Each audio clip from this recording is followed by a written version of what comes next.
She trusted him with everything until one moment changed it all. What looked like love turned into a carefully hidden lie, one that slowly unraveled right in front of her eyes. A message, a clue, a truth she was never meant to find. And when she finally connects the pieces, she realizes the person beside her was never who he claimed to be. Now, escaping isn't enough. She needs the truth before it's too late. Sometimes, the most dangerous lies are the ones wrapped in love. Trust should be earned, not blindly given. Listen to your instincts because they often see what your heart refuses to accept. If this story pulled you in, don't forget to like and share. Your support is what keeps us going and motivates us to bring you more powerful stories like this. Thanks for watching. As I ate dinner with my husband, my phone buzzed beneath the table. It was a text from a number I did not know. Get up, walk out now, and do not say anything to him. I thought it was a wrong number until I looked at my husband. He was still smiling, pouring more wine, and said, "You know I would never hurt you, right?" I did not know that in just a few minutes a horrible truth would come out. If I stayed there any longer, I might lose everything. I am glad you are with me for this. Before we start, please comment with your city or country. I enjoy seeing how far my stories go. Some parts are changed for the story, but the lessons could save a life, maybe even your own. The wine was a 2019 Bordeaux, a favorite of mine that Alexander picked out. In the soft light of Harvest Restaurant, my glass shined like a small lamp. I was never a very sentimental person. 18 months of marriage did not feel like a big event that needed a $100 bottle of wine. But Alexander insisted we celebrate. "We need this," he said that morning, giving me a quick kiss before I left for a meeting. Just the two of us, no interruptions. So we were at a private table in one of the best restaurants in Cambridge on a cool Friday night. It was the kind of restaurant where famous professors and rich investors sat near each other. At 32, I often felt much older. I became the CEO of my parents' large shipping company after they died in a car crash 2.5 years ago. The job had made me weary. Alexander, who was 41, had a charm that always drew me in. He had a little gray in his hair, a laugh that was genuine, and he always listened to me. He was telling me about a problem at work with a shipment in Los Angeles, and I just nodded along. The wine in his voice were making me feel calm for the first time in a while. That is when my phone made a sound. It was on the table, and I almost did not look at it. Alexander wanted no phones tonight, but a gut feeling made me check the screen while he took a drink of wine. The text was from Nathan. My breathing stopped. I had not spoken to my older brother in 2.5 years, not since our parents' funeral, which he missed for a business deal in Singapore.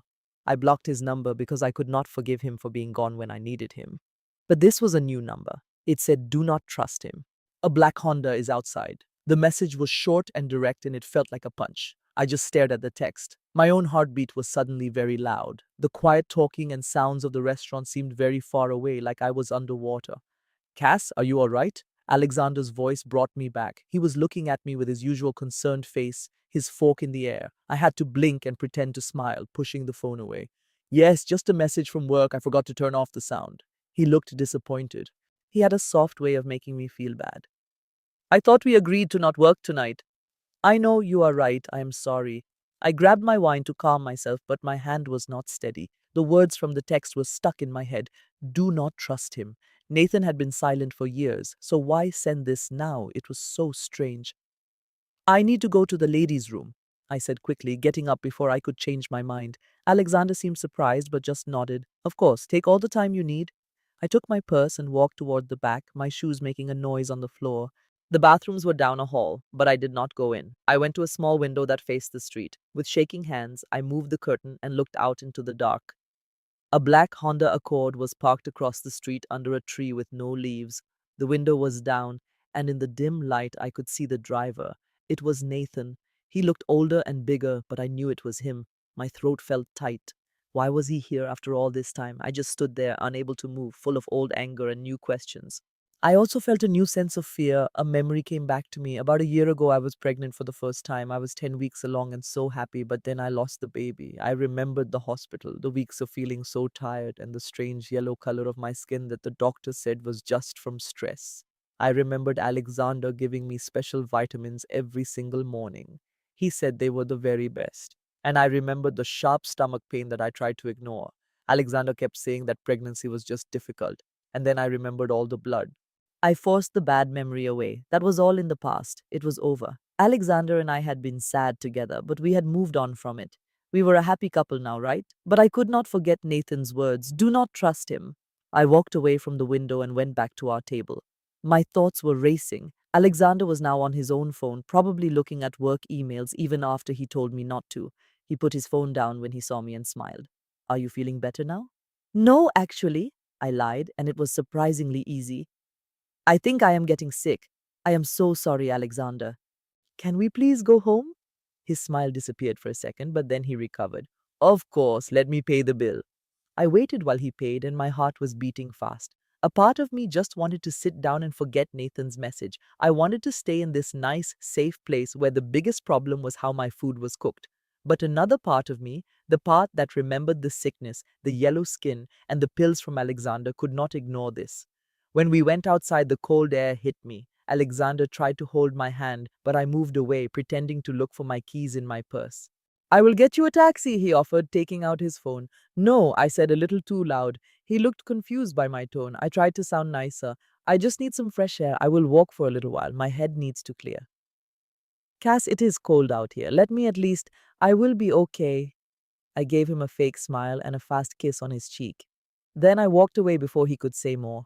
My legs felt weak as I walked across the road toward the black car. I was walking toward Nathan and toward answers I was scared to hear. The last thing I heard was Alexander saying my name, his voice sounding lost.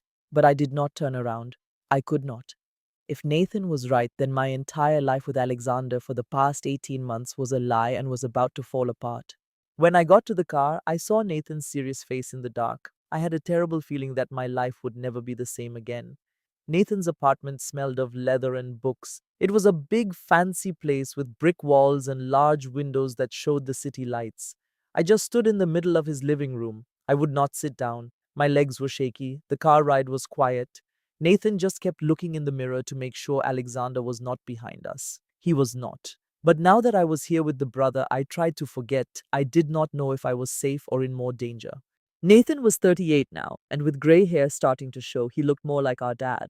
He pointed to a large couch, but I just crossed my arms and refused to move. You have 5 minutes to explain, I told him. He let out a long, sad breath. I know I do not deserve any more time. I know I was not there for you when our parents passed away. I was in Singapore for a $40 million deal. I told myself I could not leave it, but really I was a coward. I was too scared to go to the funeral, too scared to see you. By the time I knew how wrong I was, you had already blocked my number. Good, was all I said. You lost the right to speak to me. Nathan flinched but did not argue. He just said, You are right, but you need to hear this. I did not even know you were married until July, only 4 months ago. You went completely dark. Your social media was set to private and you changed your phone number. I could not find you, so I hired someone, a private investigator, just to make sure you were safe. When she told me your new name was Cassandra Pierce, I started to panic. My jaw clenched. Why? Because 3 years ago in Singapore, a man named Marcus Pierce tried to swindle me. He proposed a $15 million shipping deal and claimed he had connections in Eastern Europe. My business partner looked into him and his entire identity was completely fake. We backed out of the deal, but I never saw a picture of him. I never knew his real face until 4 months ago. That is when my investigator used facial recognition software and got a match to the man you married. His words felt like a punch to my chest. I opened my mouth to argue, to tell him he was crazy, but before I could say anything, a door at the other end of the loft opened. A woman walked in. She looked to be in her early 40s, petite but with intense eyes, short dark hair, and the kind of no-nonsense attitude of someone who deals with liars for a living. She held a thick folder and gave me a quick handshake. My name is Diana Blackwood. I am the investigator your brother hired. And Miss Morgan, I am so sorry to tell you this, but your husband is not the person you believe he is. I just stared at her. That is not possible. His name is Alexander Pierce. We have been together for 2 years. Diana placed the folder on the coffee table. She opened it to show photos, bank records, and wire transfer documents. Your husband's real name is Alex Petro. He is a professional con man who uses at least 3 other names. In the last 5 years, he has scammed 3 women out of more than $10 million. And he is doing the exact same thing to you right now. The floor felt like it had vanished beneath me. I collapsed onto the sofa, my hands gripping the cushion. How much? $3.9 million so far, Diana said. Her voice was steady and firm. He moved it into offshore accounts using fake company names. But that is not his final goal. On Monday morning, he intends to use a forged power of attorney. That document will let him transfer $68 million from your family trusts. Once that money is out of the country, it will be gone forever. Nathan knelt down in front of me, his eyes filled with urgency. Cass, please listen. I know this all sounds insane, but Diana has been tracking him for 4 months. It took her that long because Alex is a ghost. He gets a new phone every 2 weeks, uses encrypted email, and rents apartments through shell corporations. He even changes how he looks, his hair color, his weight, his glasses, just enough that it took the software 2 months to connect his face to his other identities. Diana showed me a blurry security photo of a man. He looked a lot like Alexander, but not exactly. His hair was shorter, his glasses were thicker, and he had a different body type. Daniel Ashford, San Francisco, 2019. He married a woman named Lauren Mitchell, stole $4.2 million, and then disappeared. David Sterling, Seattle, 2020. His victim was Jessica Brennan. She lost $2.8 million. 6 months after he left, she took her own life. Marcus Caldwell, Austin, 2021. Elizabeth Warren lost $3.1 million and her entire restaurant business. My breathing became short and shaky. Why was he never stopped? Why did the police do nothing? Because he is clever, Diana cut in. Every victim signed legal papers, powers of attorney, investment deals, prenuptial agreements. The police saw them as civil matters, not as criminal fraud. By the time the women knew what had really happened, he was already gone. He was in a new city with a new name, looking for a new victim. Nathan's voice became softer. I tried to contact you back in August. I called your old phone, but it was disconnected. I called your office. Your receptionist told me that Mrs. Pierce does not accept personal calls. I even drove to your home, but a neighbor told me you were away traveling with your husband. He had cut you off from everyone so perfectly that I could not warn you without alerting him. So Diana and I had to wait. We had to get absolute proof before we came to you. Diana pointed to the folder. 2 days ago, on October 23rd, I got into his encrypted email. I found a message to his partner, Vincent Hayes. The subject line read, Friday, harvest dinner, move Saturday. That is how we knew he was preparing for the final transfer. If we had not warned you tonight, everything would be gone by Monday morning. I could not get enough air. The room was spinning and the words washed over me like a terrible wave. Alexander, Alex, Petro, 4 other women, $10 million. Jessica Brennan killed herself. And deep inside my mind, a tiny, awful voice whispered that it all made a terrible kind of sense. The way he insisted on handling our finances, the way he gently pushed my old friends away, always for reasons that seemed so logical, the way he wanted to throw out my vitamins after the miscarriage, the special supplements I had kept because something about them just felt wrong. You have 72 hours, Diana said softly. That is all the time you have. The Federal Bureau of Investigation is now involved, but they need to catch him in the act. Wire fraud is a federal crime. They need to let him try to make the transfer on Monday. This means you must go back to your house, act like everything is normal, and help us lay the trap. I looked up, my eyes blurry with tears. You want me to go home and lie to my husband? Nathan took my hand. We are asking you to save your own life.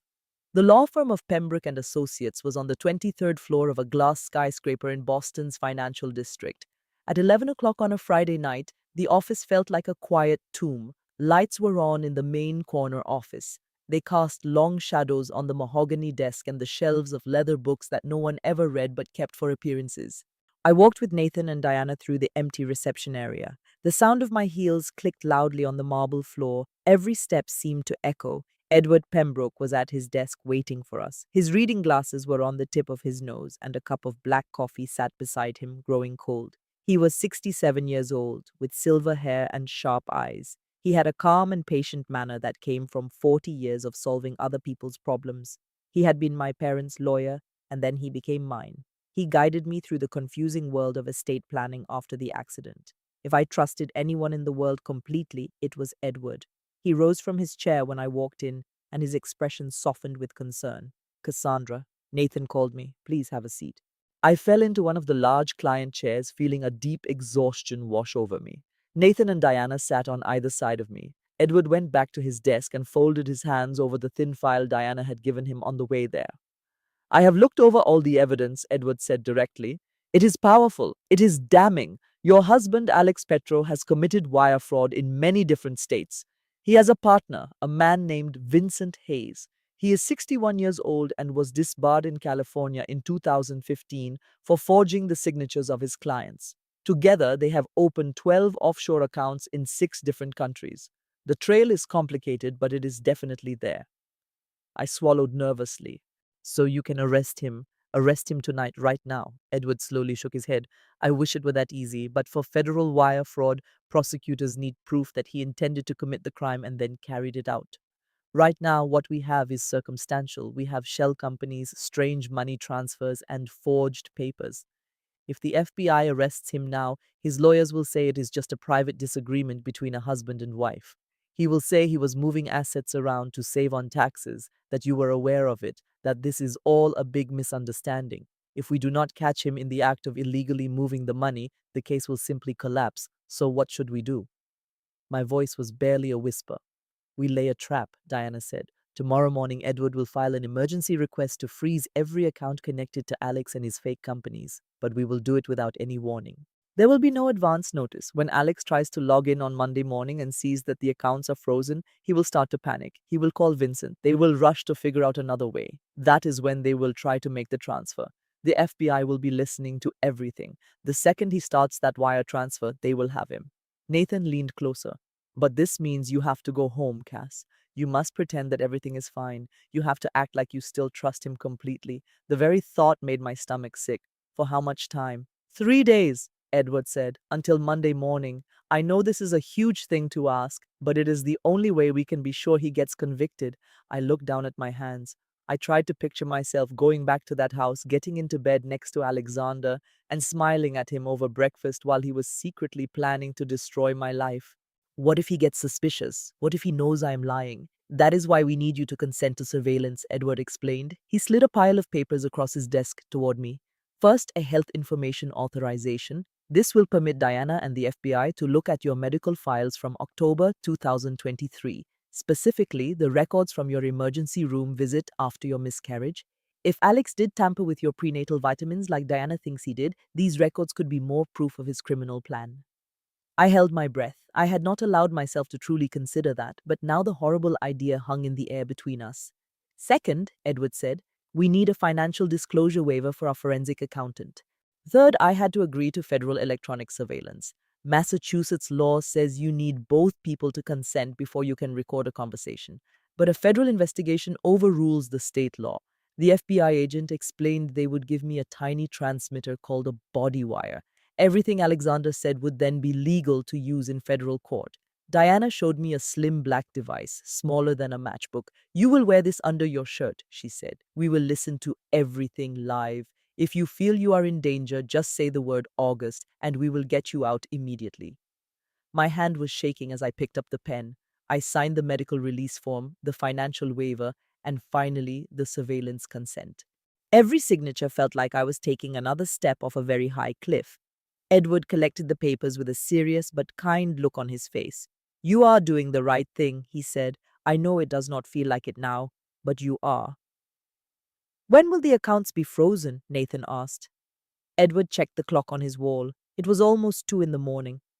I will file the orders online in the next hour, he said. The freeze will happen right away in the federal system. Alexander will not know until he tries to log in on Monday morning. By then, every single account will be locked tight. He will not be able to touch a single penny. I stood up, but my legs felt weak. The weight of what I was doing was crushing my chest, making it hard to take a breath. I need to go, I said. He will be wondering where I am. Nathan stood up with me. I can drive you home. No, I replied, shaking my head. If he is watching the house and sees your car, he will have questions. I will get a taxi. Diana gave me a business card. Her cell phone number was handwritten on the back. Call me anytime if something changes, she said. Edward walked me to the office door and put a hand on my shoulder for a moment. You are much stronger than you realize, Cassandra. You have been through more than most people could ever imagine. You can do this. I just nodded, unable to speak, and walked into the empty hall. The elevator ride down to the lobby felt like it took forever. When I finally got outside, the sky was just starting to change from black to a dark, smoky gray. I waved down a cab and told the driver my address. I rested my head on the cold glass of the window and shut my eyes.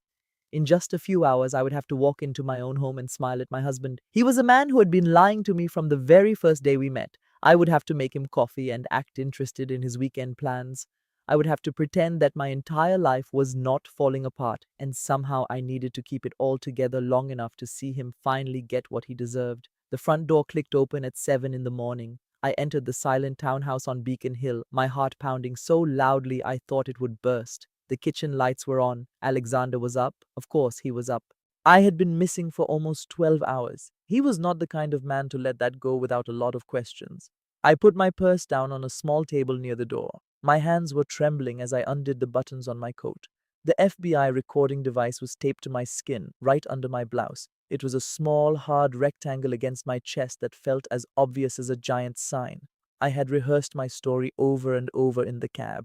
I practiced how I would sound and the little lies I would tell to make it believable. But now, walking into the kitchen where I knew Alexander was waiting, my story felt as fragile as a piece of paper. He was by the coffee machine when I stepped into the doorway. He was still wearing his clothes from the night before, and his hair was a little messy. He looked exhausted and even a little scared. When he turned and saw me, his face showed both relief and confusion. Cass, my God, where were you? He said. You left the restaurant, but your purse was still there.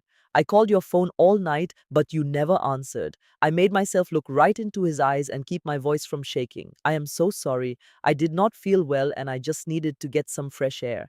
I started walking, but then I got dizzy. Nathan was just driving by. He saw me and said I could rest at his apartment for a little while.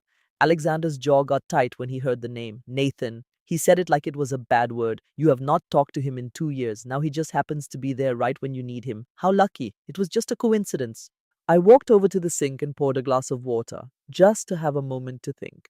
My throat was completely dry. He was on his way home from a late work meeting. I know you do not like him, but he is still my brother. I was not feeling well. What else could I do? Alexander just stared at me for what felt like a long time. I could not tell what he was thinking. Then he let out a long breath and ran a hand through his messy hair. You should have just called me. I would have come and picked you up. I know. I am sorry, I said, putting the glass down and turning to face him. Last night was just a lot to handle. The anniversary dinner and then feeling sick. I think I just panicked. But I am okay now, I promise. He came closer and gently tucked a piece of hair behind my ear. It was a soft, familiar touch, but it made my whole body feel cold. You really scared me, he said in a quiet voice. I was worried something terrible had happened to you. I forced myself to lean into his touch and even managed a small smile. I am fine. Really. We stood there as the morning sun came through the kitchen windows. For just a second, I almost believed my own lie. I almost believed that we were just a normal married couple going through a hard time, that the man in front of me was not secretly planning to take all my money and vanish.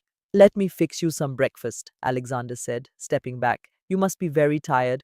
Coffee would be wonderful, I said. I went to the counter and got the coffee press we always used.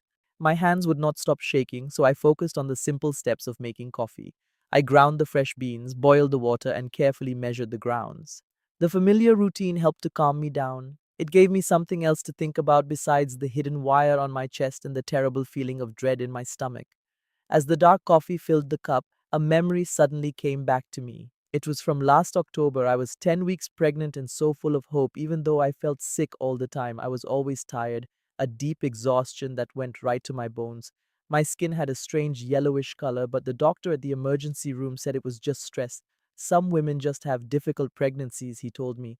Alexander was so caring back then. Every morning he would bring me special prenatal vitamins he had bought on the internet. He said they were the very best.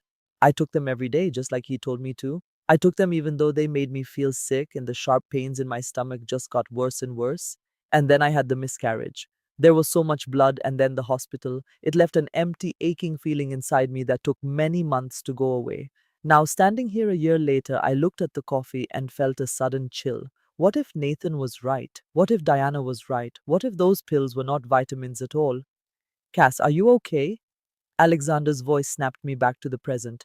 I looked down and saw I had let the cup overflow. Coffee was making a puddle on the counter. I quickly grabbed a towel to clean up the mess. Yes, sorry, I am just very tired. He took the cup right out of my hands and his fingers brushed against mine. Why don't you get some rest today? I have some papers to work on, but we could go out for a late lunch. We could try that new French restaurant. I saw my chance. Paperwork. You said something about the bank a few nights ago. Is there anything I need to sign? For just a split second, I saw something change in his eyes. It looked like he was calculating something, or maybe he was just surprised. Then it was gone, and he gave me a relaxed smile. It is just some routine updates for the trust. It is nothing important. I will take care of it. Are you sure? I do not mind, I said, keeping my voice light and casual. I mean, it is my money too. It is probably a good idea for me to know what is happening. It is just boring legal papers, he said, waving his hand as if it was nothing. Edward's office sent over some documents about our assets. I will look them over this weekend. We can talk about it together next week. Do not you worry about it.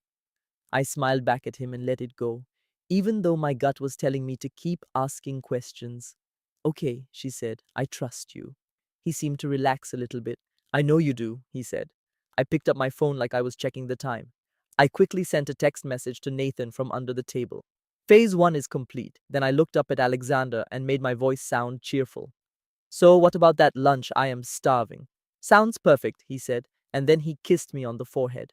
We spent the morning acting completely normal. He was in his study on his laptop. I was on the sofa holding a book but not reading a single word. Around noon, the fall sun was shining brightly, and Alexander said we should start getting ready to leave. Just then, his phone made a buzzing sound. He looked down at the screen, and I saw his entire expression change. All the color washed out of his face, and his lips pressed together into a hard, thin line. He stared at his phone for 5 very long seconds. Then he stood up without saying a word and walked quickly into his study. I waited, counting each breath until I heard the study door click shut. Then I took out my own phone. There was a new message from Nathan. It had arrived 2 minutes ago. The freeze orders are active. He just received the official email. Brace yourself. I sat on the couch with a book in my lap, but I was not reading. The whole house was quiet, as if it was holding its breath. Alexander had not come out of his study. 5 minutes passed, then 10. The only sounds were the soft creak of his desk chair and the low tone of his voice. I could not hear the words, but his voice sounded sharp and panicked. It was the sound of a man watching his perfect plan fall apart. I stood up slowly, placed the book down, and walked to the hallway. The study door was not completely shut. A small sliver of light shone through the crack. When I leaned against the wall, I could finally hear him clearly. All 6 accounts, Alexander said as he paced the floor. His steps were fast and worried. Every single one is frozen. She knows Vincent. She has to know. He paused. Vincent's voice was too quiet to hear, but Alexander's reply was like ice. I do not care how it happened. We have 48 hours, maybe less. He paused again. If she went to a lawyer, no. We will use Plan B Monday morning. I will tell her it is a computer error. I will have her sign the forms in person. Once she signs, we move the money overseas before she can react. My heart was beating hard in my ears. I wanted to storm into the room and demand he tell me the truth. But I remembered Edward's words in my mind. Act like nothing is wrong. Let him believe he is still in charge. I quietly stepped away from the door and went back to the couch. When Alexander came out 10 minutes later, my book was open and my face was calm. Hey, he said, leaning on the doorframe. He tried to smile, but his eyes looked worried. Sorry about that, just work issues. I kept my voice light. Is everything okay? Yes, just a client who is upset about paperwork. It will be fine. He went to the kitchen and drank a glass of water very fast. I noticed his hand was shaking. Are you sure? You seem very stressed. He insisted. I am fine. He put the glass down with a loud noise. Actually, I am going to skip lunch. I need to work on this. I nodded my head like an understanding wife. Of course, take your time. He went back into the study. As soon as the door clicked, I grabbed my laptop. Edward had given me a special website to check on the accounts. My fingers trembled as I typed my login information. The screen appeared. It showed 6 accounts, each marked in red with one word, frozen. The first 3 were secret companies in other countries. They held $8 million, $7 million, and $9 million. That was $24 million total. It was money taken from my company and family funds over the last 18 months. He used fake bills for work that was never done, but I never checked because I trusted him. The other 3 accounts were funds from my parents. Alexander convinced me to let him manage them to save on taxes. They held $15 million, $6 million, and $13 million. This meant $44 million had been locked down since 6 in the morning. The total was $68 million. My entire inheritance was frozen. I sat back and stared at the screen.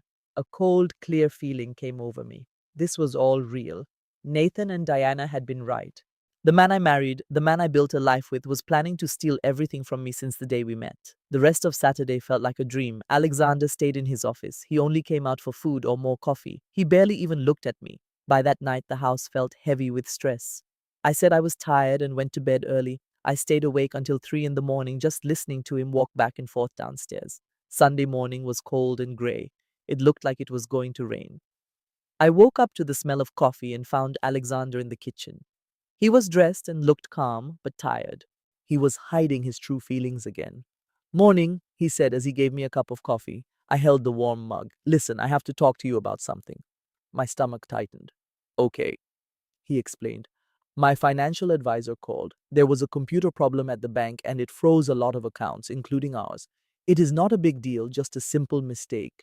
We have to go on Monday morning to sign some papers to fix everything. It will take 10 minutes at most. Can you do that? I looked into his eyes and saw how desperate he was. He was trying to act casual, and I felt sick knowing he thought I would believe his story. He really thought I was foolish enough to go to the bank and give him everything. Of course, I said, my voice steady. What time? A look of relief appeared on his face. 10 o'clock. I will schedule it. I forced a smile and sipped my coffee. Perfect. I trust you, Alexander. Whatever you need. He reached out and squeezed my hand. Thank you. I do not know what I would do without you. I squeezed his hand back, digging my nails into my own skin. Me neither. When he turned to get more coffee, I quickly sent a text to Nathan. Monday, 10 a.m. His reply came in just a few seconds. We will be ready. I put the phone in my pocket and looked at Alexander. He was busy looking at messages on his own phone with no idea what was happening. He did not know that his trap was not for me, but for him. On Sunday morning, while he was asleep, I locked myself in the office. The click of the lock felt very final. On my laptop, I had a list from Diana with 3 names and phone numbers. There were 3 other women who had been tricked by him. The first name was Lauren Mitchell from San Francisco. Her number was 415-555-0147. It was 10 o'clock in Boston, so it was 7 o'clock on the West Coast. I knew it was early on a Sunday, but a text from Diana said they were waiting for my call. I dialed the number before I could change my mind. A woman with a clear voice answered right away. This is Lauren, I said. Hi, my name is Cassandra Morgan. Diana Blackwood gave me your number. I am sorry it is so early, but she said you might talk to me about Alexander Pierce. There was a long silence. Then she asked a question that shocked me. You mean Alex Petrov? The new name was a surprise. Yes. How long have you been married to him? 18 months, I answered. She paused again. And you are just now finding out who he is? My throat felt tight. Diana has been investigating for 4 months. I only found out Friday night. Lauren made a sound that was half a laugh and half a sigh. Yes, that sounds like him. He is very good at what he does. I did not find out the truth until he was gone, and so was my money. Diana said he stole $4.2 million from you. 4.2, Lauren said. Her voice was flat and had no emotion. Over 8 months. I met him at a support group. My husband had died 6 months before that from a heart attack. I was so sad and confused. Then this man showed up calling himself Daniel Ashford. He said his wife died of cancer. He seemed to understand exactly how I felt. We got married 3 months later. 6 weeks after that, I gave him power of attorney. He told me it was for planning in case something bad happened to one of us. It made sense at the time, Lauren said with a sad laugh. Then one morning in January of 2020, I woke up and he was gone. My bank accounts were empty. My investments were all sold. He even took the college savings for my daughter. I went to the police, but they said it was not a crime. They said because I signed the papers and we were married, they could not do anything. But he lied to you and he stole from you, I said. Try telling that to a busy prosecutor. They told me to get a lawyer and sue him. The problem was Daniel Ashford was not a real person. He had no social security number, no job, and no address. By the time I learned that, he was already tricking someone else. My hands were shaking. I am so sorry.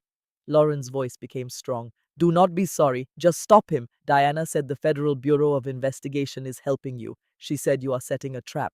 Is that true? Yes, I said. Tomorrow morning. He thinks I am going to sign the papers to unfreeze the accounts, but the agents will be there. If he tries to take the money, they will arrest him. Good, she said. What do you need from me? I explained. We need your testimony. Diana says if we can prove he did this to other women in different states, we can build a very strong case. This has gone far beyond simple fraud. It feels more like organized crime. I will do it, Lauren stated, her voice full of conviction. Whatever it is you need, depositions, trial appearances, testimony, I will do it all. He completely ruined my life. If my help can send him to prison, then I am all in. I felt a powerful wave of relief wash over me. Thank you. There is one more thing, Lauren said, her tone softening just a bit. There was another woman. Her name was Jessica Brennan from Seattle. She was the one after me. Diana might have told you. She said Jessica died. She took her own life in March of 2021, 6 months after Alex David Sterling stole everything she had. I did not find out about her until it was too late. When I did, I attempted to contact her family. Her sister would not speak to me. I do not hold it against her. What can you possibly say to a person whose sister is gone because of a man that you also put your trust in? I brought a hand to my mouth, trying to stop the tears from coming. I will make certain he answers for that too. I really hope you do, she replied. We spoke for about 10 more minutes. Lauren guided me through the con, pointing out all the warning signs she had overlooked. She explained how Alex had carefully cut her off from her friends and family. It happened so gradually that she did not see it until she was completely isolated. When our call ended, I felt as if I had been run over by a truck, but a strange sense of cold purpose was beginning to form inside me. I was not by myself in this. Lauren made it through. I could too. My next call to Elizabeth Warren in Austin was much more difficult. Elizabeth finally picked up on the fifth ring and her voice sounded wary. Hello, Miss Warren. My name is Cassandra Morgan. Diana Blackwood suggested I get in touch with you. I am aware of who you are, Elizabeth said. Her tone was defensive, almost unfriendly. Diana already told me you are the woman he is married to now. I was married to him, I corrected her. And I am trying to make him stop. Well, good luck with that. I spent a year trying and failed. I took a deep breath. I am not trying to do this on my own. The Federal Bureau of Investigation is now involved. We have managed to freeze his bank accounts. Tomorrow morning, they plan to catch him in the act of committing wire fraud. But for this to work, we need witnesses. We need people who can testify that this is his pattern, not a single mistake. Elizabeth was quiet for a very long moment. Why would I ever help you? Why would I choose to relive the most terrible year of my life in a courtroom filled with strangers? Because Jessica Brennan is not able to, I answered. The line went silent. Finally, she asked, What is it you need from me? I explained the entire plan to her. By the time I finished, Elizabeth had consented to testify. While her voice remained sharp and guarded, she agreed. She had lost her restaurant, her entire life savings, and after 3 years of therapy bills, she still found it impossible to trust anyone. But she would do this for Jessica. That night, Diana called me. I spoke with both of them, I told her. They have agreed to help. Good. There is something else that you should know, Diana said carefully. One of the other victims, a doctor in Seattle named Margaret Ellis. She is not just another victim, she is an undercover agent for the FBI. We placed her 18 months ago to follow Alex's activities and to confirm his methods. The new information sent my head spinning. So this has been a federal investigation from the beginning since 2022. After Jessica died, her sister urged the Seattle office to investigate again. They saw that this was not just one case. They have been building their case ever since. At 8 o'clock that night, Diana created a group text with me, Lauren, and Elizabeth. Lauren sent the first message. It said, Justice for Jessica. Elizabeth quickly wrote back, For every one of us. I looked down at the screen at the names of 3 women, all connected by the lies of a single man, and I typed, Let us go finish this. I hardly slept at all. By 5 on Monday morning, I was wide awake, just staring at the ceiling and counting the hours until 10 o'clock. 4 more hours. 4 hours until the trap was set. 4 hours until Alexander would stroll into that bank, certain that he had already won. 4 hours until the FBI would finally catch him. 4 hours until my whole world would shift. The knock on my door came at 6 in the morning. 3 loud raps sliced through the quiet house like a sharp knife. I was already up, sitting at the kitchen table with a cup of tea I had not even touched, just watching the clock tick closer to 10. I walked to the door and looked through the peephole. Nathan was on my porch holding 2 paper cups of coffee. His face looked tired and grim in the early morning light. I opened the door. What are you doing here? We have to talk, he said. He gave me one of the cups and came inside, lowering his voice to a whisper. Is he still asleep? I looked up toward the stairs. Yes, still sleeping. What is happening? Nathan walked by me and went into the living room. He put his coffee down on a small table and then turned to look at me. There are some things I should have explained on Friday night. Diana and I talked about keeping them quiet because we did not want to add to your stress. But you are about to walk into that bank in 4 hours and you have a right to know everything. I slowly sat down on the couch, feeling my heart begin to beat faster. What truth? He let out a long breath, and for a second he looked much older than his 38 years. When mom and dad passed away, their lawyer took care of the estate. You got everything, the business, the trusts, this house. I received a much smaller amount. I never questioned it because I assumed they wanted the company to stay with one person. But a few months ago, after I hired Diana, I looked at the official records from the court, and that is when I discovered it. Discovered what? That I am adopted. Those words just hung there in the space between us, feeling heavy and unreal. I just stared at him. What? Mom and Dad never said anything to me. They never told either of us. But it is right there in the official record, a sealed adoption in 1986 when I was 2 years old. They raised me like I was their own, and I never saw any reason to doubt it. But in the eyes of the law, biologically, I am not their son. My thoughts were a complete mess. Why did they never tell you? I have no idea. Maybe they were looking for the perfect time and it just never happened. Or maybe they just did not think it was important. His voice trembled a little. But it was very important to Alexander. Diana discovered emails on his hidden server. He hired a private detective 2 years ago, just after you two began dating. That detective found the adoption papers. Alexander was planning to use them to challenge the will. He was going to claim you manipulated mom and dad to leave me with less. He wanted to make you look like a gold digger. That would have locked the estate in legal battles for years and emptied the trust accounts on lawyer fees. By the time it was all over, he would have moved all the money to an offshore account and vanished. I felt like the ground had just disappeared from beneath me. You are my brother. I do not care if you are adopted. You will always be my brother. Nathan's eyes shined with what looked like unshed tears. I know that, but Alex only saw a weakness, and he has been preparing this for a lot longer than you realize. How much longer? Nathan took out his phone and showed me a file that Diana had sent him. 3 years ago, I was in Singapore working on a $40 million shipping deal. A man who called himself Marcus Pierce came up to me at a business event. He claimed to represent a logistics group from Eastern Europe. He offered to lower our shipping expenses by 30% if we invested $15 million upfront to help him grow his network. The offer sounded way too good to be true. So my business partner did a background investigation. Marcus Pierce was a ghost. He had no company records, no tax history, and a fake passport. We told him to get lost and contacted the authorities there, but he was gone before they could start looking for him. My throat felt tight. Are you saying that man was Alexander? I am certain it was.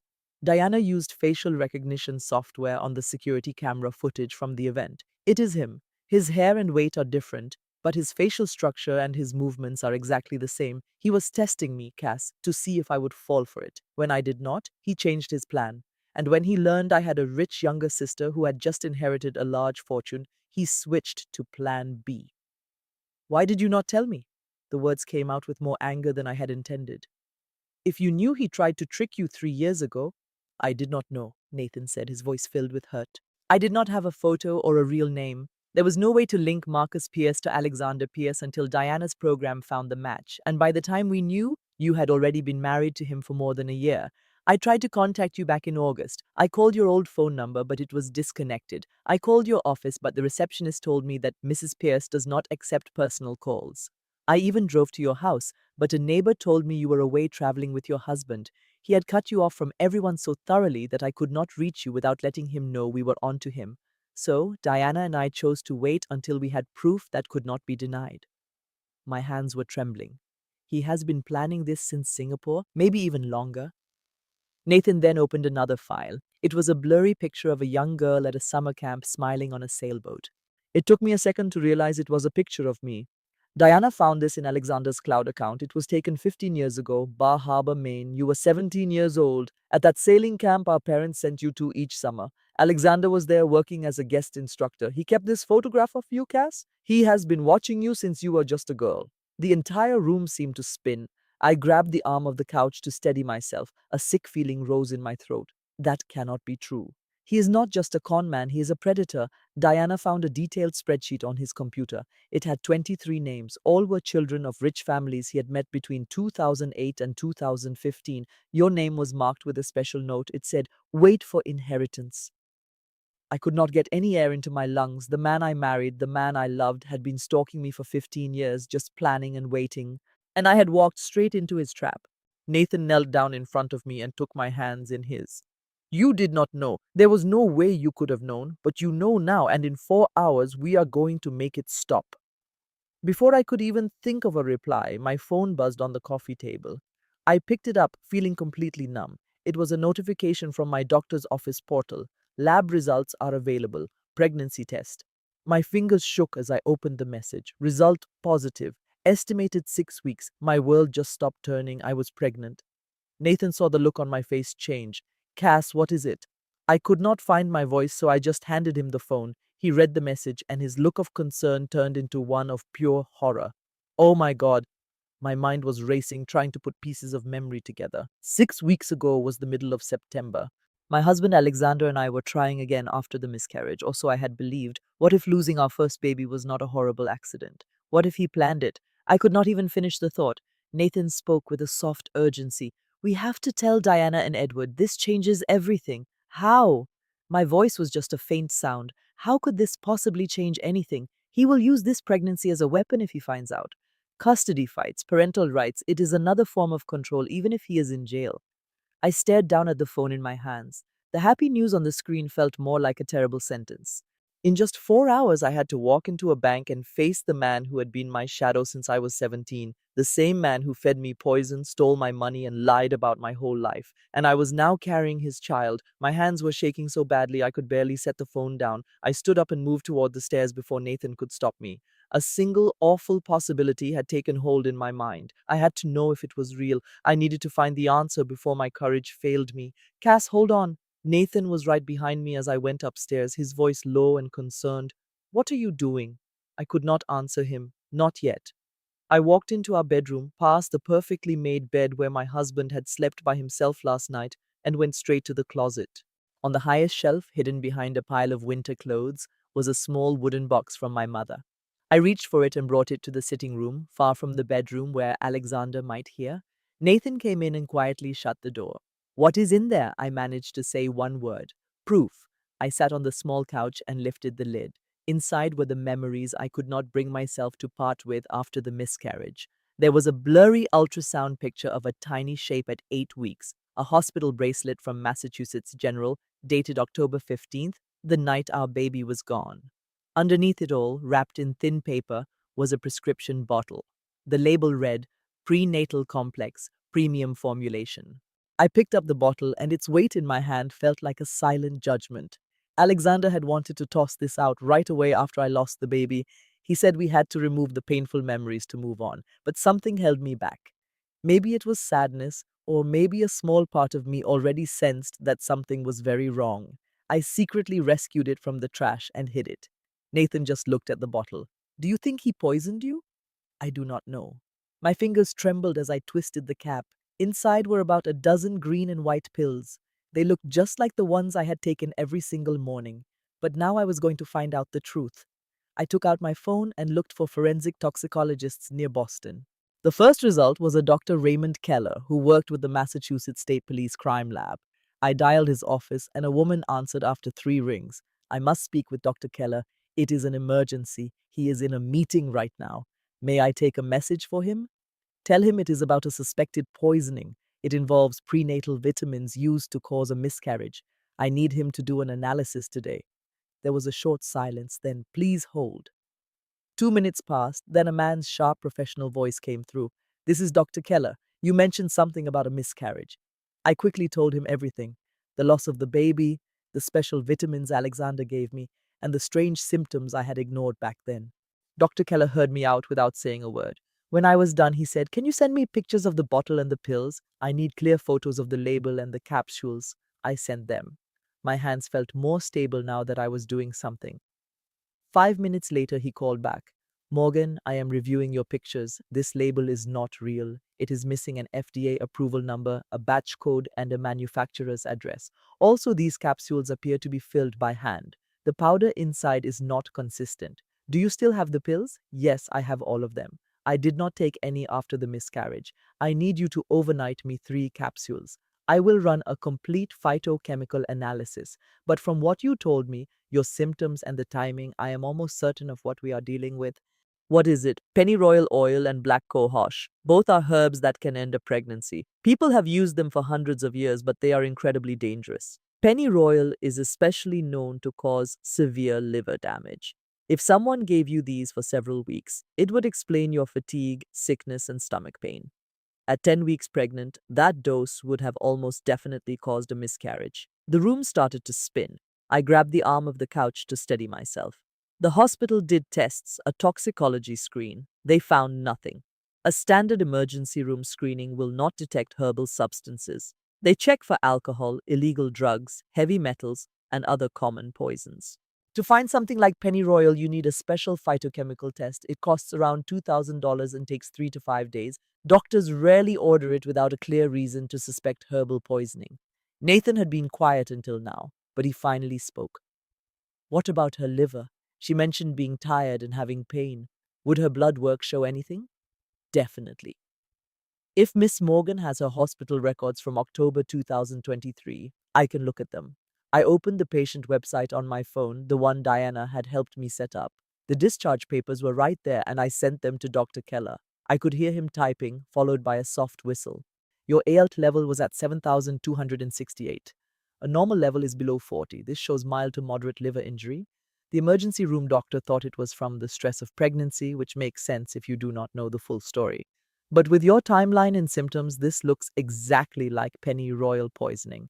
You were very fortunate to stop taking those pills. A few more weeks could have led to complete liver failure. I shut my eyes as the awful truth came together.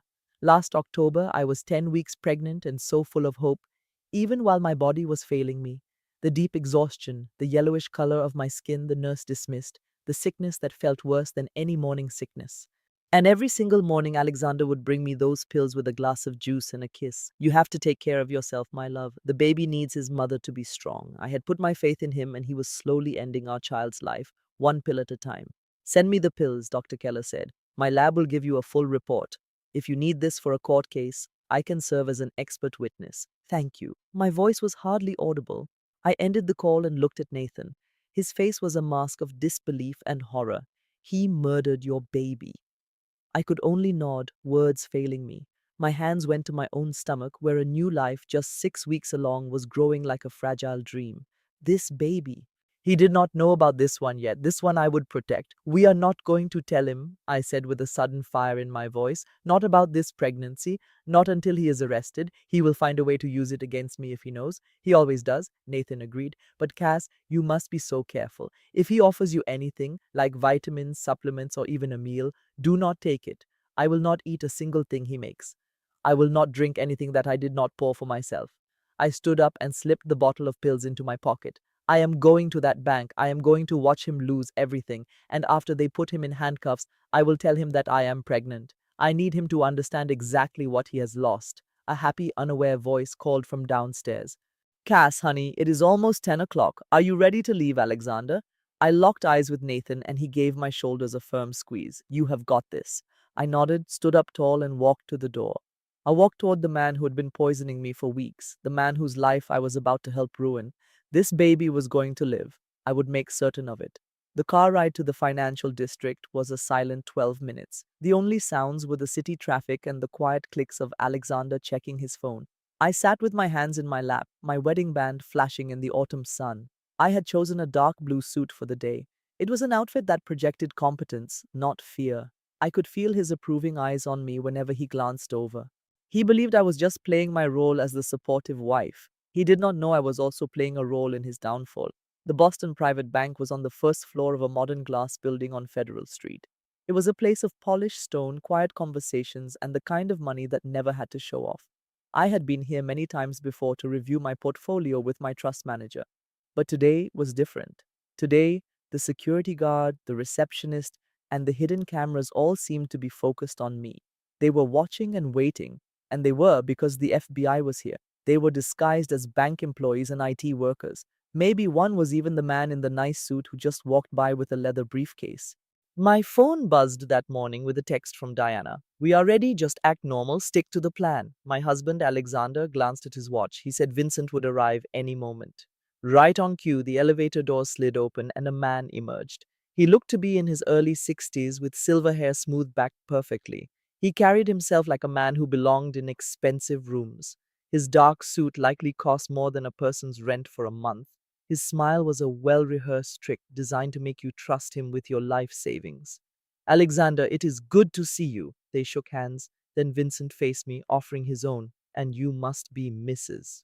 Pierce, Vincent Hayes, I am the financial advisor Alexander has been telling you about. It is wonderful to finally meet you. His handshake was strong and dry, but I saw a tiny bead of sweat on his forehead. His thumb tapped nervously on his briefcase, a tiny sign of anxiety most would miss. I knew all about him from Diana's file. Vincent Hayes, 61, a disgraced lawyer from California, a master of fraud. He was getting a 40% cut from Alexander. I put on a smile and played my part. Thank you for meeting us so quickly. Alexander mentioned it was a simple technical problem. That is correct. A small issue with the paperwork. We will fix it very quickly. He motioned to the elevator. Shall we go up? The ride to the third floor was completely silent. I took deep breaths, remembering that everything I did and said was being recorded. The federal body wire under my shirt felt like a lead weight pressing into my side. The meeting room had glass walls and expensive leather chairs. The view of the water should have been lovely, but my heart was pounding against my ribs. Mr. Chambers, a senior manager at the bank, was already there. He had a pile of papers laid out on the polished table. Mrs. Pierce, Mr. Pierce, Mr. Hayes, please have a seat. Chambers was in his 50s and extremely polite, making every customer feel important. He did not know what was coming. Only I did. Vincent opened his briefcase, took out a file, and pushed it toward me. As I told Alexander, a computer glitch has frozen some accounts. It is a new security rule from September. It is a bit too careful, I think, but we can fix it. To solve this, we just need Mrs. Pierce to sign here to unfreeze the accounts and approve the plan we made for the taxes. Chambers looked through the papers and nodded. This all seems correct. Mrs. Pierce signing these will release the funds. It also moves everything into one large trust for your estate. The total amount is $68 million. I must confirm you know what this means. I looked right at him, my voice even. I understand completely. My husband handles our money. I have always trusted him. The words felt like poison, but I said them flawlessly. Chambers pushed the documents to me and I took the pen. To my surprise, my hand did not shake at all. I signed all 3 pages, each one a trap my husband had prepared for me. Then, just as Edward instructed, I wrote a small note on the last page. It said, signed with advice from my lawyer, Edward Pembroke, Esquire, October 28, 2024. Neither Vincent nor Alexander saw it, but in a van somewhere, the federal agents would see my signal. Excellent, Vincent said, grabbing the papers, visibly relieved. Mr. Chambers, we need to set up the transfer. For tax reasons, can we do it today? Chambers looked at his screen. We can set it for 2:15. This allows our team time to handle the paperwork. Perfect. Alexander took my hand across the table. Thank you, darling. I know you hate dealing with forms. I managed a fake smile and let his touch linger, though it made me sick. Anything for you, my love. Things ended quickly after that. Chambers escorted us to the elevator and said he would confirm the transfer. Vincent departed for another meeting, leaving me alone with Alexander. Inside the elevator, as the doors closed, Alexander hugged me and kissed my hair. I could not do this without you. Me neither, I said softly. When he looked at his phone, I quickly texted Nathan. The trap is set. 2:15 p.m. The response was immediate. We are prepared. We walked into the bright afternoon and Alexander got a taxi, still smiling with no idea. In 3 hours, he planned to wire $68 million overseas. In 3 hours, federal agents would be there. In 3 hours, my nightmare would end. I sat next to him in the cab, watching the world go by, waiting for the moment he would be arrested. The surveillance van smelled of old coffee. It was a small hot box parked near my home, disguised as a work truck. It was filled with enough electronics to broadcast a television show. I was squeezed between Nathan and Edward on a small bench. I watched several screens showing my home office from different views. Alexander sat at the desk I gave him for our anniversary. He did not know that the FBI was recording everything he typed. Agent Lisa Montgomery turned from the driver's seat to look at us. She was in her early 40s, with sharp eyes and a calm confidence from 15 years of experience. She was in charge of the whole sting. With 1 hour to go, she reviewed the plan with us again.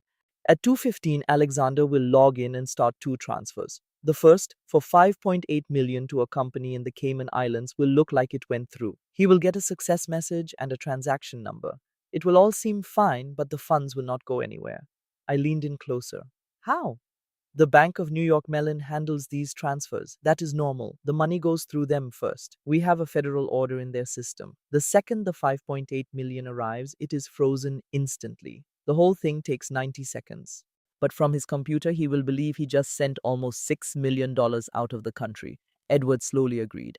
And the second amount, 62.2 million to an account in Switzerland, that one we stopped right away. No fake success, just a large red error that says transaction denied. That is when he will start to worry. Nathan's fists were tight. What if he makes a run for it? Montgomery shook her head. He will not. I have studied men like him for 15 years. He is a classic narcissist. He will assume it is a simple computer problem that he can easily fix. He has used you to fix his messes before and he will try it again. He will call Vincent. They will try to come up with another plan. He will likely try to charm you into signing more documents. He is so sure he controls you, he cannot imagine you are behind this. A feeling of cold justice filled me. So we just wait. We wait, Montgomery said. The moment he starts that first transfer, we can arrest him for federal wire fraud. With 19 different counts across 4 states, he will be in prison for the next 30 years. The final hour passed so slowly.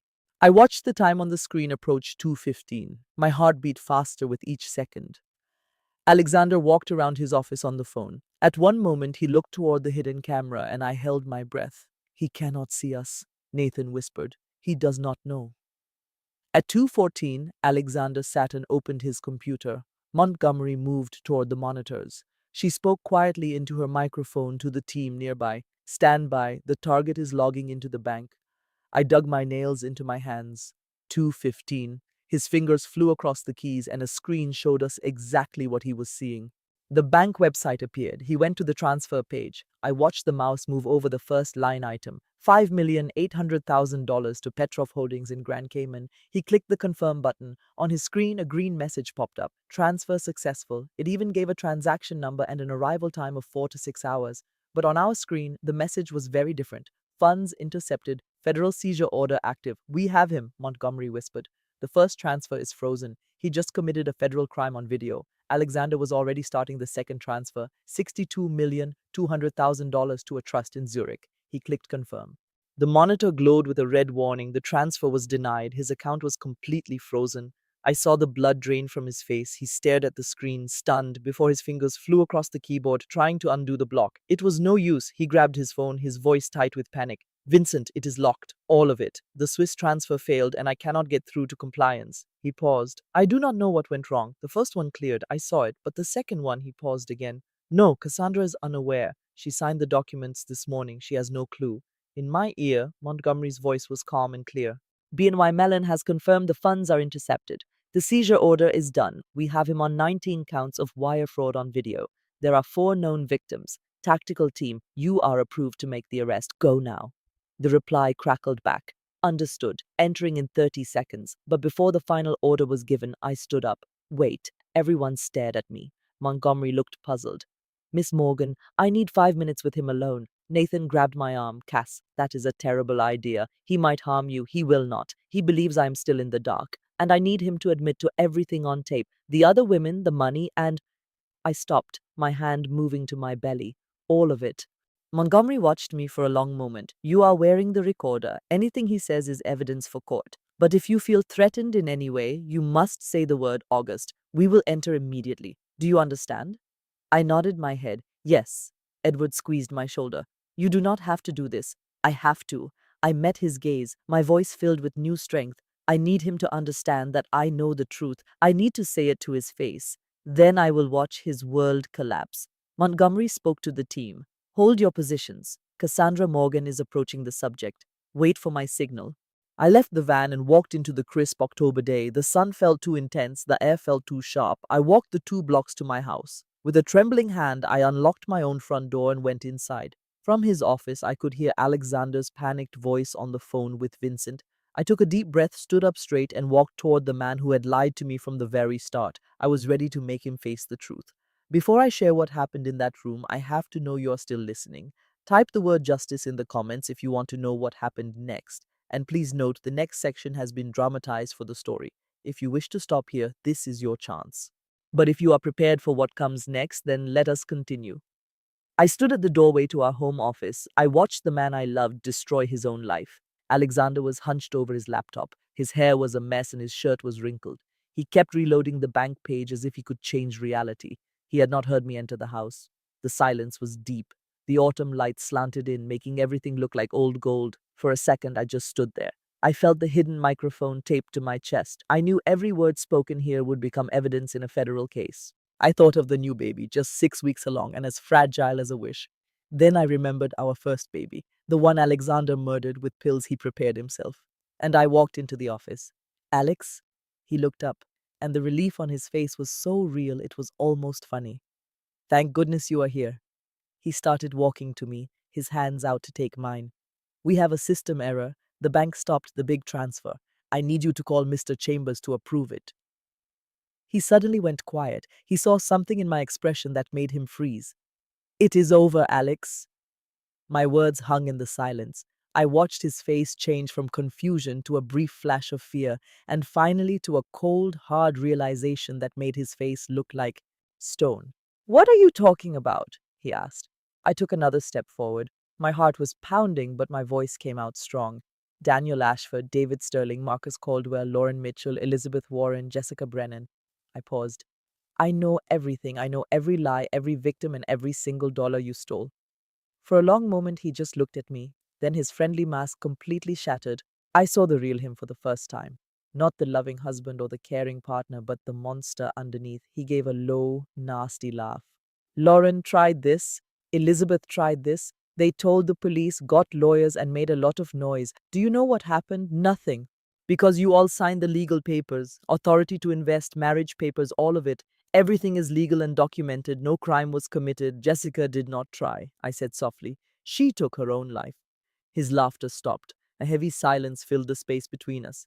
And you killed our child. His eyes narrowed at me. Prove it. I took the vitamin bottle out of my pocket. I held it up so he could see the rattling green and white pills inside. I saved this after I lost the baby. You told me to get rid of it, but I could not. 3 days ago, a forensic lab tested the contents. 70% of it was prenatal vitamins. 30% was pennyroyal oil and black cohosh. Both are poisons that end a pregnancy. You made these yourself, Alex. You filled every single pill. You gave them to me each morning for weeks until our baby was gone. His face became a blank mask. Then, shockingly, he smiled. That child would have been a problem, he said, his voice strangely calm. You were already getting suspicious. You were asking questions and talking to your brother again. A kid is something I could not control. It would tie you to me forever, even if you found me out. So I handled it. It was a business decision. I felt a cold shock spread through me. Every single word was being recorded. Every cold, calculated confession was captured. I made my voice stay level. And what about this one? I put a hand on my stomach. I saw his eyes follow the motion. I am 6 weeks pregnant, Alex. You did this on purpose, did you not? His smile grew. For the first time, I saw him for what he truly was. Not a thief, but a predator who had been hunting me since I was 17 years old. An insurance plan, he said. His tone was proud, like he was explaining a clever idea. If you left, I would sue for custody. I would drain your bank accounts in court for years, and if I was caught, a father has legal rights. I could make your life miserable even from a prison cell. I would file endless motions and demand to see the child. You would never be free from me, not while we had a child together. My hands shook, but my voice was strong. You are not a father, you are a predator. I am a businessman, he corrected me. He leaned back on his desk, arms folded, with that awful smile. And you were my most profitable venture. 15 years of planning, watching you, waiting for your parents to pass away. I positioned myself perfectly. I used Nathan in Singapore, the sailing camp for credibility, the grief group to get close, then the romance and the marriage. Every single step was planned. It would have all worked if your brother had not hired that investigator. It is not going to work, I said. You are finished. He laughed again, and this time he was truly entertained. Am I? You think the law will care. You put your signature on all the papers, Cassandra. You approved every transfer. Your name is on everything. You look more like my partner in crime. I am not. I stepped closer, my voice low, because while you were scheming, I was making my own plans. I worked with the FBI, a federal lawyer, and 3 other women you hurt. For the past hour, you have been confessing to everything on a federal wire. Every word is recorded, every admission is logged, and in 30 seconds, a federal team is coming through that door to arrest you. They will charge you with wire fraud, identity theft, conspiracy, and poisoning that led to the death of our unborn baby. You will be in prison for 35 years, Alex, and you will never lay a hand on this child. The color vanished from his face. He looked at the window, maybe thinking he could run. That is when I heard the boots on the porch and the crack of the door breaking open. Voices shouted, "Federal agents!" Alexander spun to face me, his eyes wide with shock and fury. "You!" The door to my office suddenly flew open. 4 federal agents armed and in tactical gear rushed into the room. Agent Montgomery was right behind them, her voice calm but full of command. "Alexander Petrov, you are under arrest for wire fraud, conspiracy, identity theft, and for violating federal law 18 USC section 1841, which resulted in the death of an unborn child. You have the right to remain silent." They yanked his arms back and snapped on the handcuffs, and I watched everything with a strange sense of distance. This was the man who took my baby, who hunted me for 15 years, who believed he owned me, and now he was being led from my home in cuffs, his face shocked and pale as his whole world crumbled. As they escorted him past me, he leaned in, his voice a low whisper just for me. "You will never be able to prove the baby part." I looked straight into his eyes and gave a small smile. I already did. The FBI's Boston office took up 3 floors in a concrete building at Government Center. It was a place of fluorescent lights, industrial carpets, and an efficiency that made things feel both urgent and certain. I was in a small conference room on the 4th floor with a bad cup of coffee getting cold. I watched through a one-way mirror as they processed Alexander Petrov below. He seemed smaller now, without his fine suit jacket, his hands cuffed while a technician took his fingerprints with an ink pad. Vincent Hayes was being processed in a different area. His silver hair was a mess and his face was pale with sweat. Neither of them said a word. They did not even look at each other. The partnership that had stolen millions and ruined lives was already falling apart under federal charges. Nathan sat next to me, his hand resting on my shoulder. Edward stood by the door with his briefcase, the lawyer already thinking about what came next. Agent Montgomery came in holding a laptop and a sealed evidence bag. "Miss Morgan, I will need the vitamin bottle." I took it out of my jacket pocket and gave it to her. Montgomery logged it as evidence for case 24 CR10 847, Commonwealth versus Petrov, item 14A, a prenatal supplement bottle with suspected tampering, and she handed it to a forensics expert in the hall. "Our lab will confirm Dr. Keller's initial findings within 48 hours, Montgomery said, sitting down across from me. "But his report and the confession we have on tape are enough. We can charge Petrov for giving you a harmful substance under federal law 18 USC section 1841, the Unborn Victims of Violence Act. That is a completely separate charge. It could mean up to 20 years in prison." I just nodded, unable to speak because my throat was too tight. Montgomery opened her laptop and aimed it at me. "I want you to listen to this. I need you to know it is clean, usable in court, and absolutely solid." She hit play and Alexander's voice filled the room, sounding as cold and normal as it did in my home an hour ago. "That baby would have made things messy. I handled it. It was purely a strategic move. I shut my eyes and made myself listen. It was an insurance policy. If you ever tried to leave, I would have sued for custody. I would drag you through the courts for years, even from behind bars. I could have made your life a living hell." Montgomery paused the recording. "Every single word has a timestamp, is verified, and is saved on 3 different servers. His lawyers will try to get it thrown out, but they will fail. You were in your own house. He was not under arrest at the time, and a federal warrant authorized the recording. This is perfect admissible evidence." "What happened to the money?" Edward asked. "The $5.8 million he wired to the Cayman Islands." Montgomery showed another screen with a transaction record from the Bank of New York Mellon. It never even made it out of New York.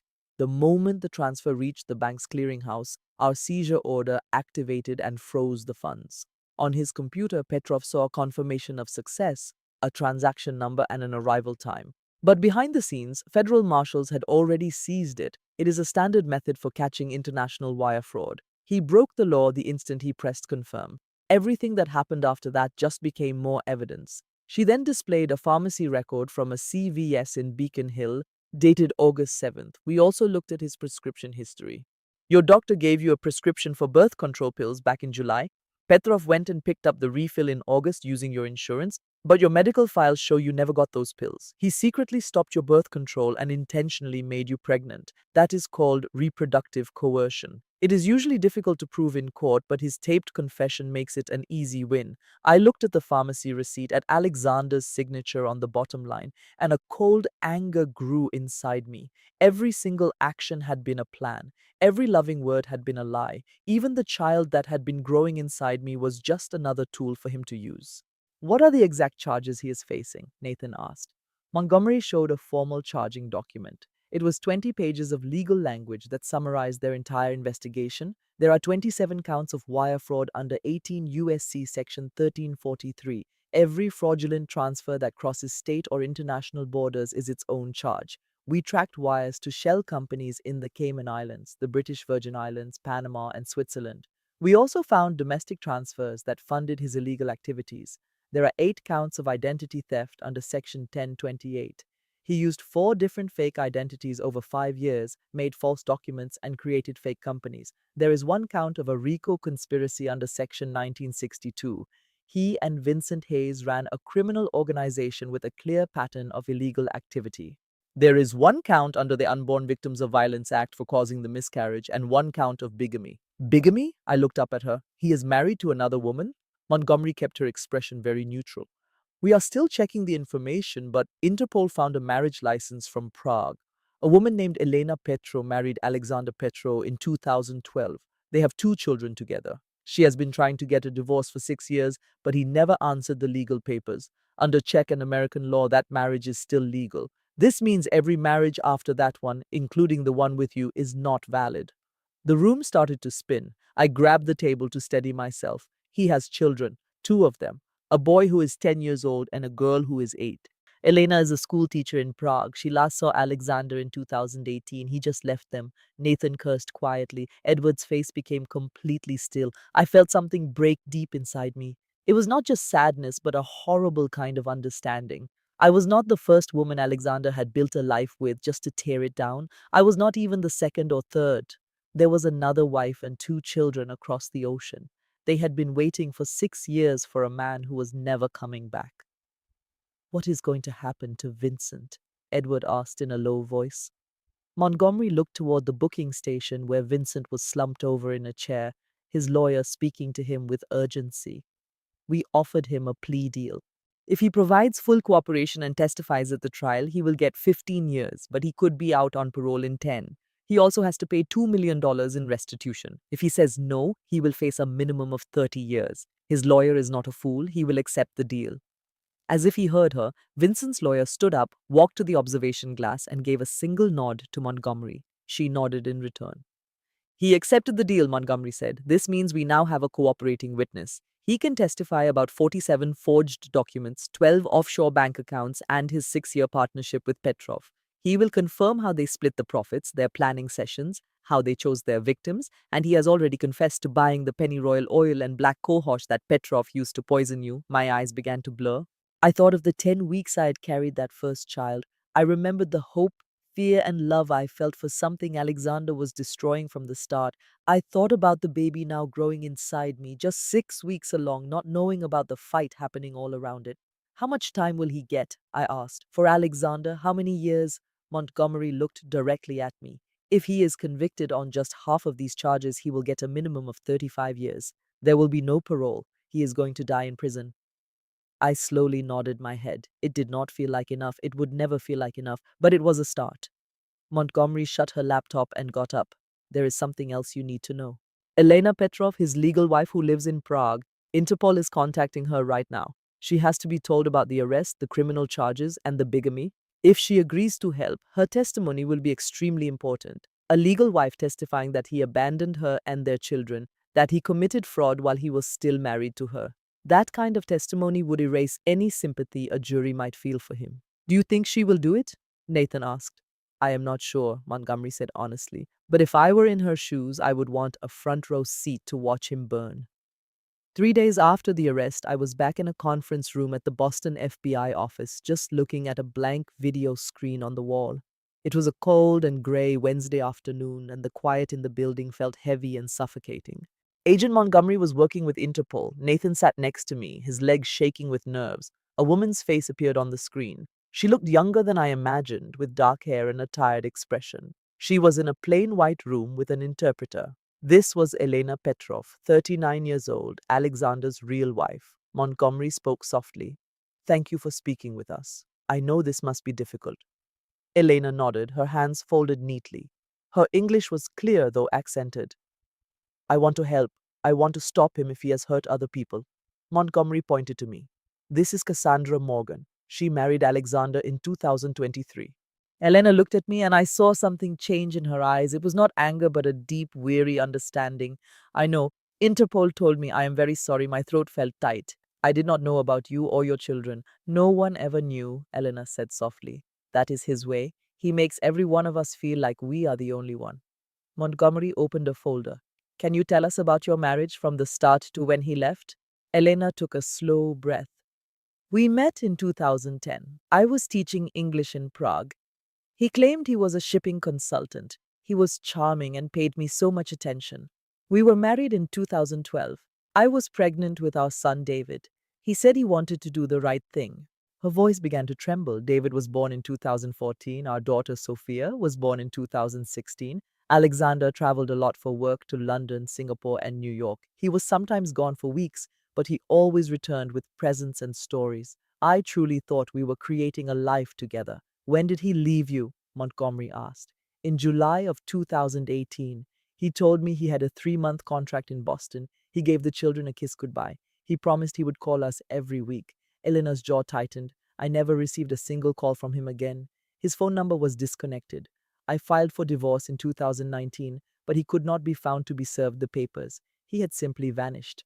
I felt tears welling up in my own eyes. You have been on your own this whole time. I work 2 jobs now, teaching and tutoring. My parents help me with David and Sophia. We are getting by. Elena's voice grew firm. But for 6 years, my son has been asking me when his father is coming home. Montgomery leaned closer. Miss Petrov, there is something I must tell you.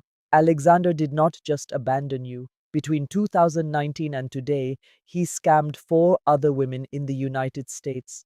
Lauren Mitchell in San Francisco. He used the name Daniel Ashford and stole $4.2 million. Jessica Brennan in Seattle, under the name David Sterling, lost $2.8 million. She took her own life 6 months after he left. Elizabeth Warren in Austin, as Marcus Caldwell, lost $3.1 million. And then there was Cassandra. Elena just stared at the screen, all the color draining from her face. Jessica killed herself, yes, Montgomery confirmed in a quiet voice. It was in March of 2021. She left behind a diary, Elena's hands balled into tight fists. And he was doing this while I was raising his children, while I was working 2 jobs, while David was crying for him at night. I could not stop myself from speaking. I am so terribly sorry. I had no idea you existed. If I had known, what would you have done? Elena interrupted, but her voice was not unkind. He lied to every one of us. You are a victim, the same as me. Montgomery spoke with care. Miss Petrov, we will need you to testify at his trial. Your marriage certificate and the children's birth certificates prove bigamy. Every marriage he had after yours is legally void, and your testimony will show this is more than just fraud.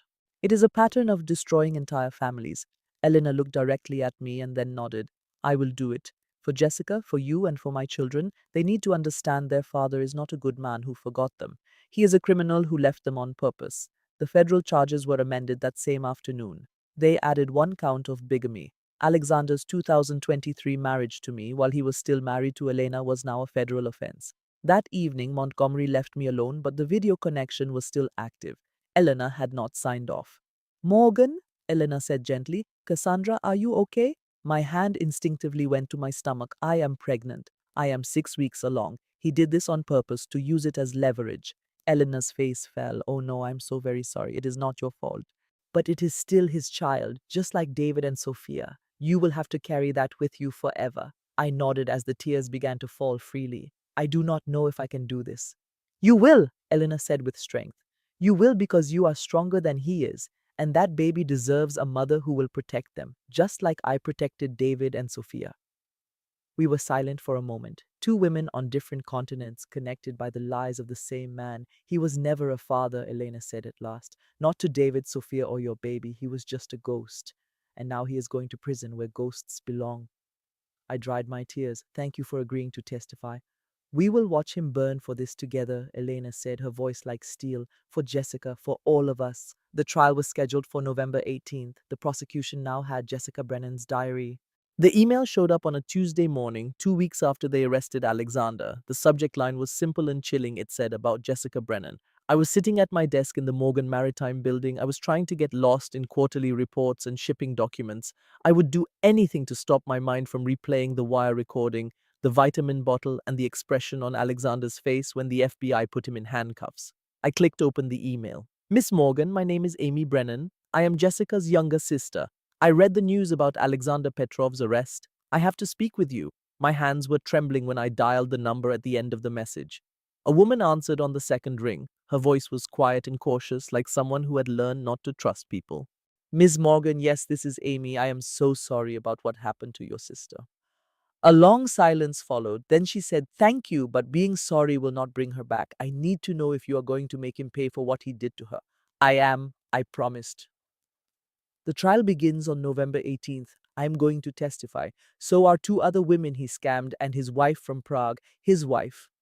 Amy laughed, but it was a bitter sound. Of course he had a wife. Jessica truly believed she was special. She thought David Sterling was her second chance at happiness after her husband passed away. She never imagined she was just another victim on his long list. I squeezed my eyes shut. I did not know about Jessica until a couple of weeks ago. If I had known any sooner, you could not have done anything to stop it. None of us could have. By the time I knew something was wrong, she was already gone. Amy's voice began to crack. She left behind a diary. I discovered it in her apartment after she passed. I have not shown it to a single person. But if you are truly serious about making him pay, I want the prosecutor to have it. I want the jury to see exactly what he did to her. Can you send it to me? I will send it overnight. But Miss Morgan, Cassandra, when you read it, you have to understand something. My sister was not a weak person. She was a widow who was trying to get through her grief, and he used that against her. He found her in a support group. He told her everything she wanted and needed to hear. By the time she realized what he really was, it was far too late. The package came the very next day. It was a small leather-bound journal wrapped carefully in tissue paper. I sat in my office all alone and opened it. My hands would not stop shaking. The first entry was from August of 2020. The handwriting was neat and full of hope. I met someone new today, David. He lost his wife to cancer 2 years ago. We spoke for 3 hours after our meeting. He understands the loneliness, the anger, and how grief makes you feel empty. I have not felt so understood in months. October 2020. We got married. I know that seems fast, but when you have already lost everything once, you learn not to waste a single moment. I have never been this happy. December 2020. David says my friends do not understand what we share. He is probably right. They always ask if I am sure about this, if I have really thought it through, but they did not see how broken I was before I met him. February 2021. The handwriting was much shakier now. The words were small and frantic. The money is gone. All of it is gone. I checked the bank accounts this morning and every single dollar has been transferred out. David's phone now goes directly to his voicemail. I cannot breathe. I cannot think. What am I supposed to do? And then I read the final entry. It was dated March 15th. The ink was smudged in a few spots, as if Jessica had been crying while she wrote. He took everything from me, my savings, my house, and my desire to live. I went to the police, but they told me it was a civil issue. I hired a lawyer, but there is no one to sue.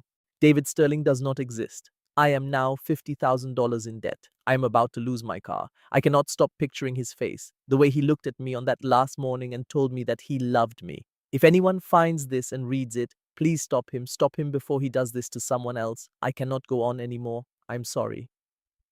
I put the diary down on my desk and cried. I cried for Jessica, who tried to rebuild her life and found a monster instead. I cried for Elena, raising 2 children by herself, for Lauren and Elizabeth, who were left bankrupt and heartbroken, and for myself, carrying a child that was created to be used as a weapon. I called Amy back that night. I read it. Amy's voice was tense, as if she was preparing for bad news. I am going to read it in court. I will read every single word. I promise you, Amy, Jessica's death will not be for nothing. Thank you. Amy's voice finally broke. She deserved so much better than him. She did. We all did. The next day, I had a meeting with the prosecutor, James Sullivan, at the United States Attorney's Office.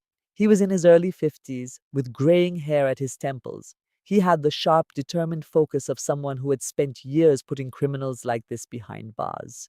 He read the diary without saying a word, his jaw getting tighter with each page he turned. This is powerful, he said when he finished. Victim impact statements are normally written by family, but this is Jessica's own voice. It is her own testimony from beyond the grave. If the judge allows it, I will read her final entry during my closing arguments. Sullivan looked at me and said if he could not read it, then I had to. He told me I was a victim too and had the right. One way or another, that jury would hear what Alexander Petrov did to Jessica Brennan. 2 days later, the trial date was set. It was November 18, 2024, for the case of the United States versus Alexander Petrov. The case number was 24C10847. There were 42 federal counts and 4 victims ready to speak. We also had a diary from a woman who could not. I stood by my office window looking over Boston Harbor. I thought of Jessica all alone in her Seattle apartment writing her final words. I thought about the baby inside me, only 6 weeks along. I knew I would have to decide what to tell this child about their father one day. But my first job was to make sure Alexander Petrov could never harm another person. The trial was only 6 days away. On Monday morning, November 18th, I stood on the courthouse steps. News trucks were fighting for space and reporters were shouting questions. I could not hear them over the noise of Boston traffic. Nathan gently squeezed my elbow and asked if I was ready. I nodded, but my stomach felt sick. Inside, the security line moved slowly past metal detectors. Federal marshals checked my purse with wands. They took Nathan's pocket knife and sent us to the courtroom on the 6th floor. The hallway had the clean smell of floor polish mixed with old wood. A crowd of strangers filled the benches. There were victims, families, reporters, and people who were just curious. The marshal opened the doors at exactly 9 o'clock. The courtroom was not as big as I expected. It had 30 feet of dark wood benches and a jury box with 12 empty chairs. A high bench with an American flag stood at the front for Judge Patricia Whitmore. Alexander was at the defense table wearing an orange jumpsuit. His wrists were chained to a steel loop on the table. His lawyer, Margaret Thornhill, sat beside him. She was a 60-year-old woman with silver hair in a tight bun and a navy suit. She looked like someone who had defended rich criminals for 25 years and always stayed perfectly calm. Across from them was the prosecutor, James Sullivan. He carefully arranged his files. He was 46, with thinning hair and glasses. He had a reputation for taking down complex financial criminals one document at a time. Judge Whitmore came in at 9:15. Everyone in the room stood up. She was 58 years old, wore a gray robe, and had been a federal judge for 22 years. Her first words were sharp and quick. "Be seated." She announced the case of the United States versus Alexander Petrov. Then she said, "Mr. Sullivan, you may begin." Sullivan stood, buttoned his jacket, and walked toward the jury. He did not use any notes. He told them this was not a love story. He said it was a hunt that lasted 15 years. He called Alexander Petrov a predator. He explained that Alexander did not attack strangers in dark alleys. Instead, he searched for wealthy women in databases, alumni lists, and grief support groups. He looked for women who were alone and hurting after losing a loved one. He would change everything about himself from his name to his face, then he would marry them. After the wedding, he would cut them off from everyone they knew. He would forge legal documents to take all their money and ruin their credit. Then he would just disappear. He did this to 4 women in 5 years. One of them took her own life. The other 3 were left with nothing. Cassandra Morgan, who was sitting in the front row, was the one who finally caught him. Sullivan promised the jury they would hear from these women. They would see the bank statements, the fake companies, and the poison he used to kill an unborn baby. He said they would hear Alexander's own voice admitting he did it. When they had heard everything, Sullivan said they would put him in prison for the rest of his life. Then Thornhill stood up slowly and smiled at the jury. She said the government wanted them to see a monster, but she claimed they would only see a businessman who had a few failed marriages. She said these women entered into relationships on their own. They signed all the papers like prenuptial agreements and business contracts. Money moved around and the marriages ended. She argued that this was not a crime, it was just life. She warned the jury not to let tearful stories distract them from the fact that every single transaction had been agreed to. She told them not to let their feelings cloud the evidence. My hands turned into tight fists. Nathan leaned over and whispered that she was good, but Sullivan was better. The first day of the trial was for Lauren Mitchell. She was 44 with graying red hair. She was a software engineer from San Francisco. She sat in the witness stand at 2 o'clock. Her voice was steady but filled with bitterness. She said she met a man named Daniel Ashford in a grief support group. Her husband had passed away just 6 months before. Daniel seemed to understand her pain because he said he had lost his wife to cancer. They got married 8 months later. He asked her to sign a power of attorney to help with her late husband's estate. Just 2 weeks after she signed the paper, her bank accounts were empty. $4.2 million was gone. The police told her it was a civil issue. By the time she hired a lawyer, Daniel had vanished. She lost everything: her house, her savings, and her trust in other people. The second day was Elizabeth Warren's turn. She was 48 and owned a restaurant in Austin. She had met a man named Marcus Caldwell at a food convention. He told her he was a venture capitalist and quickly charmed her. He suggested they become business partners. He got her to sign an agreement that gave him control of her restaurant. $3.1 million of her business was suddenly gone. She told the court she spent $80,000 on lawyers, but it did not help. The third day was the most difficult. Amy Brennan, who was Jessica's younger sister, came to the witness stand. She was 37 and holding a leather journal. Her eyes were red and she was shaking. Sullivan asked her to read the last entry from March 15, 2021. Amy's voice cracked as she read. He took everything: my savings, my house, my will to live. If anyone reads this, stop him. I cannot go on. The courtroom became completely still. A few jurors had to look away. One woman in the front row started to cry. Amy looked right at Alexander and said he killed her sister. Thornhill immediately objected and the judge agreed, but everyone had already heard it. The fourth day was my turn. On Thursday morning, I went to the witness box and swore to tell the truth. Sullivan asked me about October of 2023. I talked about the vitamins, my skin turning yellow, and the terrible trip to the emergency room. I told them I lost my baby at 10 weeks. I held up the evidence bottle. The FBI lab had found oils that are used to end a pregnancy. I looked at the jury and said he killed my child. Then Sullivan played a recording. Alexander's cold voice filled the room. He said he terminated it. He called the pregnancy a strategic decision and the next one insurance. I saw 3 jurors look like they were going to be sick. Alexander just sat there, his face like stone. Sullivan finished his case at 3 o'clock. He told the jury that the next day they would hear from an undercover FBI agent. He promised they would see a summer camp photo from 2009 and finally understand the 15-year hunt. I walked outside into the dim November evening. Nathan asked me if I was okay. I did not know how to answer, but I knew that tomorrow everyone would learn the whole truth. On Friday morning, November 22nd, I went back to the courtroom. The sky was a dull gray. The room was even more crowded than before.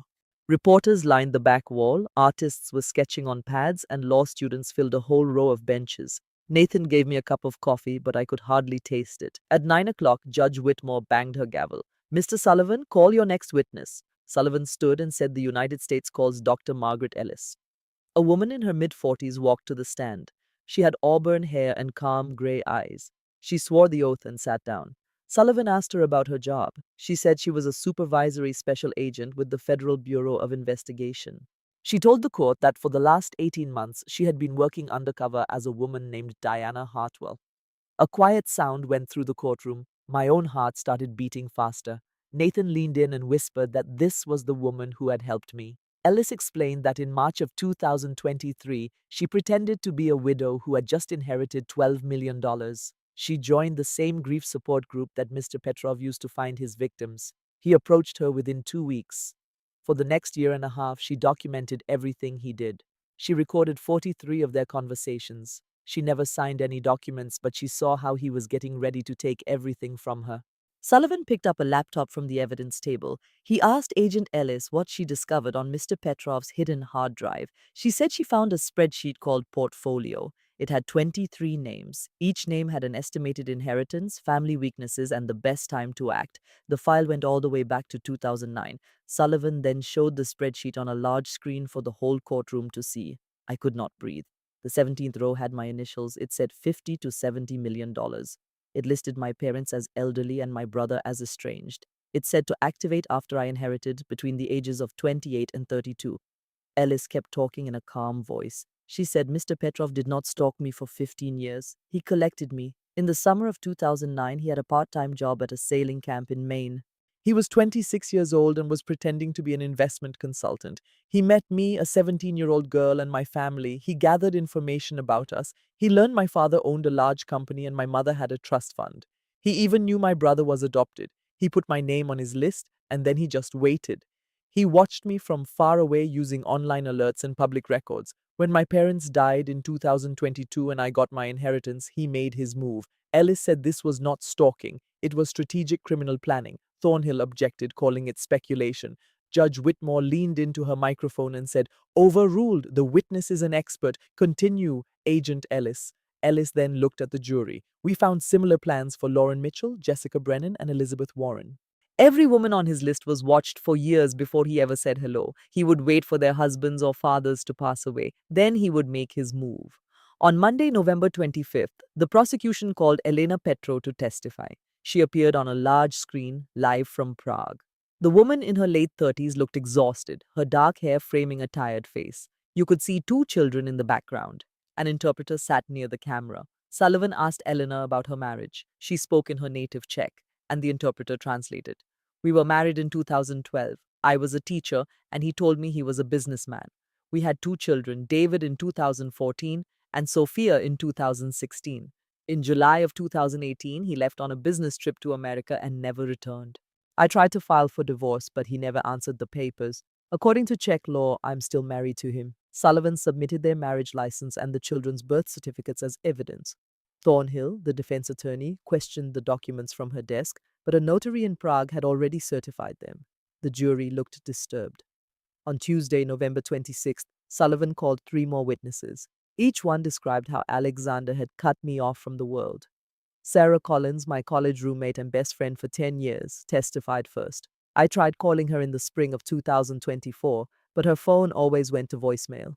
I sent an email and a reply came back saying she was traveling with her husband and needed some space. The words did not sound like her at all. I found out later that Alexander had hacked into her email account to send those messages himself."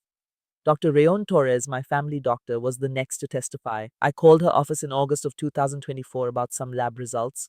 Her husband answered the phone. He told me she had found a new doctor. I never heard from her again after that." Maria Delgado, my neighbor, was the third person to speak. "I invited her to our neighborhood block party in September. She said no in a text message, but it was cold and formal, not like the Cassandra I knew. I see now that it was not her.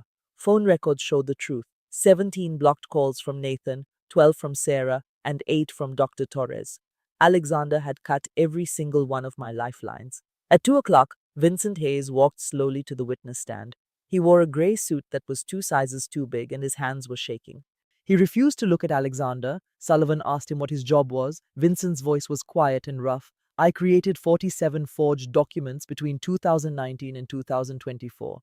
There were powers of attorney, business contracts, and prenuptial agreements. I opened 12 secret bank accounts in 6 different countries. These included the Cayman Islands, the British Virgin Islands, Panama, Switzerland, Singapore, and the United Arab Emirates. Alexander and I divided the money. I got 40% and he got 60%. We stole a total of $23.4 million, not $14 million. There were 5 other women who were too ashamed to report what he did to them." Sullivan showed him a receipt. "Did you buy pennyroyal oil and black cohosh extract in October of 2023?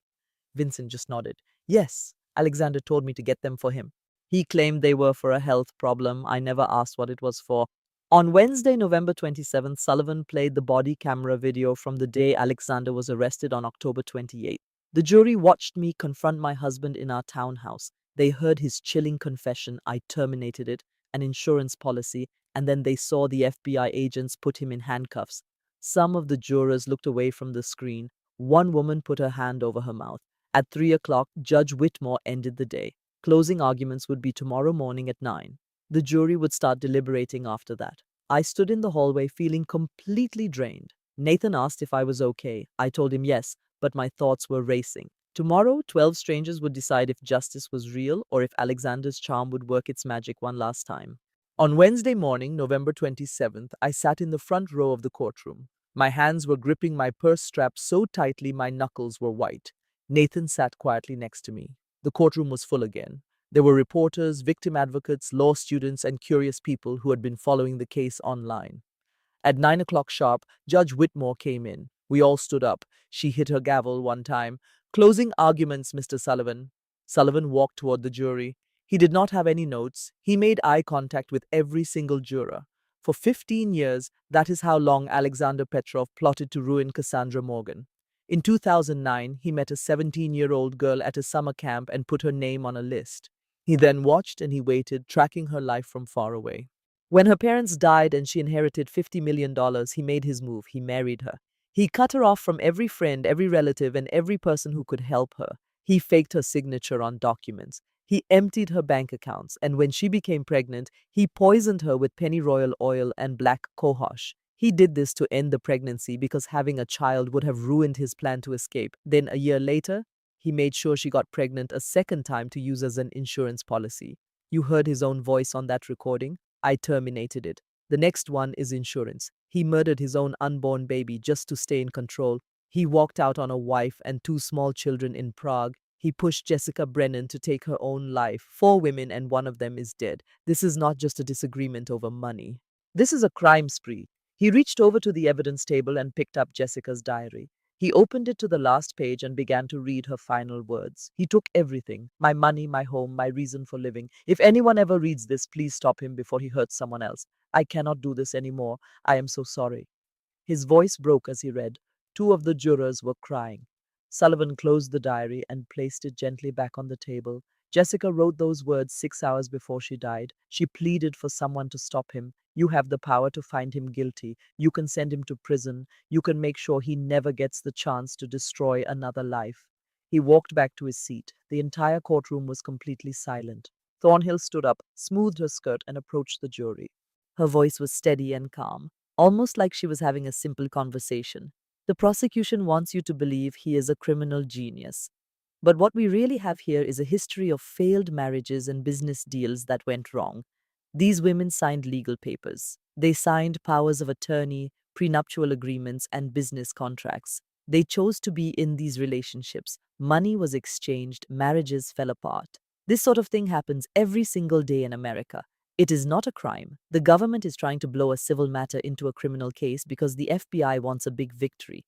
Do not let your feelings cloud the evidence. The responsibility to prove his guilt is on them. If you have any reasonable doubt, and I believe you should, then you have to find him not guilty. She returned to her seat. Judge Whitmore then gave her instructions to the jury. She explained what reasonable doubt meant, who had the burden of proof, and the 42 charges they needed to decide on. At 10:30, the jury quietly left the room. Nathan, the other victims, and I waited in a nearby conference room. Lauren paced back and forth. Elizabeth sat perfectly still, just staring at the wall. Amy clutched a picture of Jessica. Elena was with us on a video call from Prague, her two children sleeping behind her. Agent Montgomery brought us some coffee, but no one touched it. At noon, a court officer knocked on the door. There was no verdict yet. He said it could be hours or it could even be days. At 2:30, the officer came back. The jury is ready. My heart started pounding in my chest. We walked back into the courtroom. Alexander had no expression on his face as he sat at the defense table. Judge Whitmore entered the room. Has the jury reached a verdict? The foreperson, a woman in a gray sweater, stood up. Yes, Your Honor, on all 42 counts? Yes, Your Honor. And how do you find? Guilty on all counts. The room exploded with noise. Reporters ran for the exits. Lauren started to sob. Elizabeth buried her face in her hands. Amy whispered, Thank you, Jess. Nathan gave my hand a tight squeeze. I felt like I could not get any air. Judge Whitmore slammed her gavel. Order! Sentencing will be on Tuesday, December 2nd at 10 in the morning. Mr. Petrov, you are now in custody. Alexander's face was a complete blank as the marshals cuffed him and led him out. He never even looked back. 4 days later, I was back in court for his sentencing. Judge Whitmore read from a statement she had prepared. Mr. Petrov, you have been found guilty of giving a toxic substance that resulted in the death of an unborn child. The recording we heard in this courtroom proves that you intentionally ended Miss Morgan's first pregnancy to keep control. It also proves you intentionally caused her second pregnancy to use as a weapon against her. Under federal law and this court's power to protect children, the evidence shows you are a direct danger to the well-being of any child. On top of that, you abandoned your two children in Prague for 6 years, offering no money or emotional support. Your parental rights to Miss Morgan's unborn child, as well as any future rights to David and Sofia Petrov, are now permanently ended. You are forbidden from having any contact, whether direct or indirect, with any of these children. She then looked up from her paper. I sentence you to 35 years in a federal prison with no chance of parole. You will pay $14 million back to your victims and a $500,000 fine. I am also issuing permanent restraining orders to protect Cassandra Morgan, Elena Petrov, Lauren Mitchell, Elizabeth Warren, and Amy Brennan. You will not contact them ever again. She then turned to Vincent Hayes. Mr. Hayes, your help has been taken into account. 15 years in federal prison and $2 million in restitution. Take them away. The marshals led both men from the courtroom. Alexander looked like he was walking in his sleep. Vincent's whole body was shaking. After it was over, Lauren, Elizabeth, Amy, and I stood together outside in the biting December wind. Elena was on a video call, and Nathan held the phone up so we could see her tear streaked face. We did not have to say anything. Agent Montgomery came over to us. You saved lives today. You saved women he had not even met yet. Women who will never have to know his name now. I nodded. For the first time in 18 long months, I felt a heavy weight lift off my shoulders. A year later, in November of 2025, I was sitting in my home office. My laptop was open as I looked over grant requests for the Morgan Foundation. It is a non-profit I started to help people who have been victims of fraud. We help them with the legal system, pay for private investigators, and push for stronger laws to protect people. In 1 year, we helped 247 women and recovered $8.4 million. Nathan managed the technology. Lauren was on the board. Elizabeth offered her kitchen for fundraisers. Amy handled victim outreach. My phone vibrated. It was an unknown number. I almost declined the call, but then I answered. A woman's voice trembled. Is this Cassandra Morgan? I saw your foundation's website. I believe I might need your help. His name is Richard Caldwell. We have been married for 6 months and I just discovered a spreadsheet on his laptop. I shut my eyes, then opened them. Tell me everything. It was November of 2025. I was standing by the large window of the Morgan Foundation's 6th floor office in Boston's Seaport District, holding my 6-month-old daughter on my shoulder. The baby Elena, who I named after the woman Alexander Petrov had left in Prague, made soft sounds, her little fingers wrapping around a piece of my hair. Outside, the harbor shone in the afternoon sun, and a Morgan maritime ship moved toward the dock. Its body was painted the same dark blue my father had picked 40 years before. The legacy was still going. So was I. Behind me, the office was filled with a sense of quiet determination. Lauren Mitchell sat at a desk by the window with a headset on, guiding a caller on how to freeze a shared bank account. Elizabeth Warren looked over a financial recovery document. Her skills from managing restaurants were now used to track payments across 19 states. Nathan was in the back corner creating a database. It connected known con artists with their fake names, front companies, and foreign accounts. Diana Blackwood was in Washington teaching agents from the Federal Bureau of Investigation about romance scam methods. Edward Pembroke worked for free as the foundation's main lawyer. In just 10 months, the Morgan Foundation had managed 247 cases, recovered $8.4 million, and gave legal help that led to the capture of 3 more criminals. I had used my inheritance, the part Alexander did not take, to build something my parents would have known. It was a family business, but it was built on safety instead of money. The special phone line rang. Lauren looked over at me. Do you want me to get that? I moved my head no, shifted Elena on my hip, and took the call. Morgan Foundation, this is Cassandra speaking, a woman's voice, frail and nervous. My name is Grace Sullivan. I am in Phoenix. I believe my fiancé has been dishonest about everything. I discovered 3 passports in his desk yesterday. They had different names but the same photograph. I am not sure what I should do. My chest felt tight, but this time it was not from fear. It was from familiarity. I had heard similar stories 246 times already. I moved a notepad closer, held the phone with my shoulder, and began to write. Grace, you are not by yourself. We are here to support you. First, you must remain calm and keep yourself safe.